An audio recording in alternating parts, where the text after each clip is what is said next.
अप्रैल में general election होंगे। शेख रशीद अहमद ने अपना तज्जिया दे दिया। पाकिस्तान तहरीक इंसाफ के चेयरमैन इमरान खान की जानिब से असेंबलियां तहलील करने के फैसले के बाद मुल्क के सियासी हलकों में हलचल मच गई। शेख रशीद अहमद ने भी अपने ट्वीट के जरिए आगाह कर दिया कि अगर इमरान खान सूबाई असेंबलियों से निकल आए तो 567 नशिस्तें खाली होंगी और अप्रैल में जनरल इलेक्शन होंगे।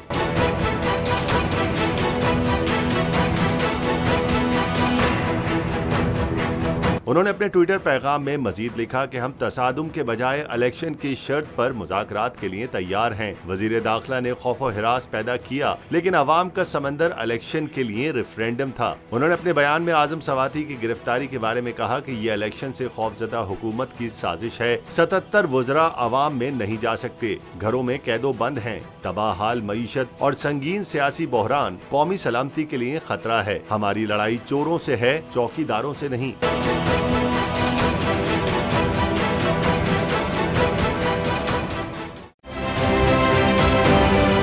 आप ये समझें, ये जो हक है ना, हक पे खड़े रहना और हक को बोलना, ये दूर से लगता है तन्हा हो गए लोग। आप खान साहब को देखें, तन्हा दिखाई देने, सारी जमातें मिलकर उनके खिलाफ हैं, लेकिन आज भी पाकिस्तान के अवाम उस हक की आवाज़ के पीछे जो है 80% से ज़्यादा अवाम उनके साथ है। सेम एग्जैक्टली इसी तरीके से बोल की कहानी है भाई। बिल्कुल अलग आपको तन्हा दिखाई देगा, हर जगह आपको खड़ा हुआ नजर आएगा, हटेगा नहीं किसी चीज़ से। और उसके साथ भी 80% अवाम अगर आज आप देखें तो उसे बोल दिख रही है।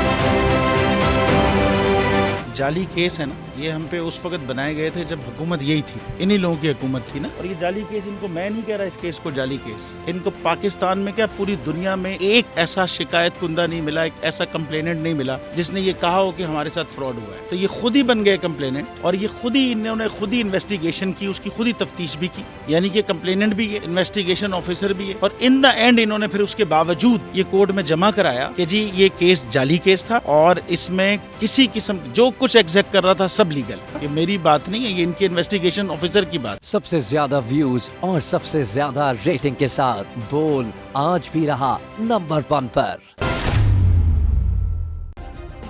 सब्सक्राइब करें और बेल दबाएं ताकि कोई खबर रह न जाए।